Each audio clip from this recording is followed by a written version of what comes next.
అందరికీ నమస్కారం అండి. రత్నభాస్కర్ ఛానల్కి స్వాగతం. మాట మంతి కార్యక్రమానికి కూడాను.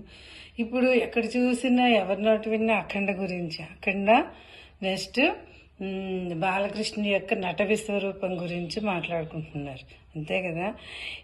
ఈ సినిమా సక్సెస్ అవడానికి కారణం ఎవరంటే త్రిమూర్తులు. ఫస్ట్ త్రిమూర్తులు అంటే ఎవరు? ఫస్ట్ సినిమా అసలు మొదలు పెట్టడానికి కారణమైనటువంటి బోయపాటి శ్రీను గారు. ఆ తర్వాత అంతటి అఖండమైనటువంటి అపూర్వపూర్వమైన సంగీతాన్ని అందించిన తమన్.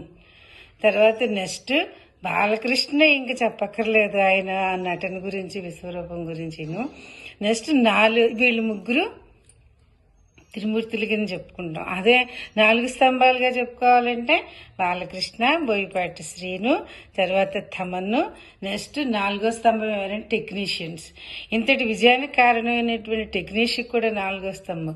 ఈ 4 స్తంభాల మీద అఖండ సినిమా నిలబడి అఖండ విజయాన్ని సాధించింది.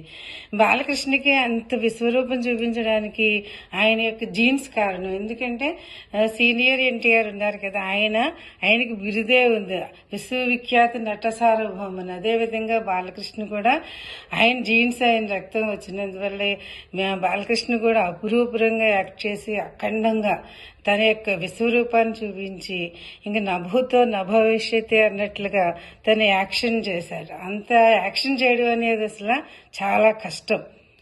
ఏ యాక్షన్ అయినా ఏదైనా కష్టమే, కాకపోతే ఏంటంటే ఇంత డైలాగ్ డెలివరీ, ఇంత యాక్షన్ చేయడం అనేది అపురూపం. కాబట్టి ఈ విజయానికి కారణమైనటువంటి ఈ తెర వెనుకున్న కారణం ఎవరంటే స్వర్గీయ ఎన్టీ రామారావు గారు. ఆయన వారసత్వం వల్లే ఇదంతా కూడా బాలకృష్ణ గారికి వచ్చింది. దాన్ని ఈయన చాలా గట్స్తో ఉపయోగించి చేశారు. అందువల్ల ఆయనకి అందరికీ కూడా ఆదరిస్తున్న ప్రేక్షకులు, ముఖ్యంగా సనాతన ధర్మం అనే సబ్జెక్ట్ మీద సినిమా వచ్చిందంటే అయ్యి బాబాయ్ తీసాం, మనకి నష్టం వస్తుందో లాభం వస్తుందో ఏంటో అని ఆలోచించకుండా బోయపాటి గారు తీశారు. అలా నిర్మాతలు వాళ్ళకి చాలా గట్స్ ఉండి తీశారు ఇది. అందువల్ల ప్రేక్షకులు కూడా ఆదరిస్తున్నారు, అది విశేషం. మన యొక్క హిందూ ధర్మాన్ని మనం ఆదరించకపోతే ఎవరు ఆదరిస్తారు? హిందూ ధర్మం అనేది విశ్వవ్యాప్తమైనటువంటి ధర్మం. ఇటువంటి సినిమాలు ఇంకా తీయాలని, ప్రజలు ఆదరించాలని, మన ఇప్పటి తరాల వారికి కూడా మన యొక్క చరిత్ర తెలియాలని చెప్పేసి నేను కోరుకుంటున్నాను. అలా తీస్తారని ఆశిస్తున్నాను. Thank you.